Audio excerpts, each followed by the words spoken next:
राजस्थान से एक ऐसी चौंकाने वाली खबर सामने आई है जिसने हर किसी को सोचने पर मजबूर कर दिया है। डोडा रायसिंग इलाके में रहने वाला एक 10 साल का बच्चा इन दिनों पूरे क्षेत्र में चर्चा का विषय बना हुआ है।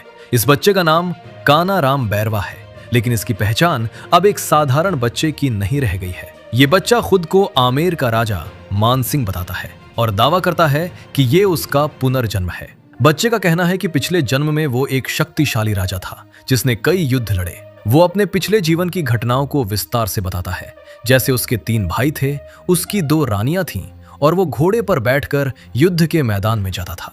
वो ये भी कहता है कि युद्ध के दौरान ही उसकी मृत्यु हो गई थी और उसी के बाद उसने दोबारा जन्म लिया। सबसे हैरान करने वाली बात यह है कि ये बच्चा आमेर के प्रसिद्ध शीला देवी मंदिर के बारे में बेहद गहराई से जानकारी देता है। वो कहता है कि वो माँ शीला देवी का परम भक्त था और उनकी मूर्ति को बंगाल से लेकर आया था। बच्चा ये भी दावा करता है कि युद्ध से लौटने के बाद वो माता को भोग लगाता था। उसके अनुसार पहले वो नर बलि देता था, लेकिन बाद में बकरे की बलि देने लगा, जिससे माता उससे नाराज हो गई। वो ये भी कहता है कि माता की मूर्ति को एक गुप्त स्थान पर रखा गया है और वहां से जुड़े कई रहस्यों के बारे में भी वो बातें करता है। और बच्चे से बातचीत की तो उसने बिना हिचकिचाए कई ऐसे जवाब दिए जो किसी भी आम बच्चे के लिए देना आसान नहीं होता। उसकी भाषा, उसके हाव भाव और उसकी आंखों के भाव कई बार किसी बड़े और अनुभवी व्यक्ति जैसे नजर आते हैं। परिवार वालों की माने तो ये सब तब से शुरू हुआ जब बच्चा करीब 2.5 साल का था। उसकी माँ भीमती जारसी देवी बताती हैं कि बचपन से ही वो अजीब तरह की बातें करता था। वो कहता था कि उसका असली घर कहीं और है और वो अपने राजा वाले जीवन की बातें करने लगता था। उसकी बहनों का कहना है कि वो घर में भी अलग तरह से रहता है। वो किसी के साथ खाना नहीं खाता और हमेशा अलग बर्तनों में ही भोजन करता है। अगर कोई उसे छू ले या उसके खाने के पास आ जाए तो वो गुस्सा हो जाता है।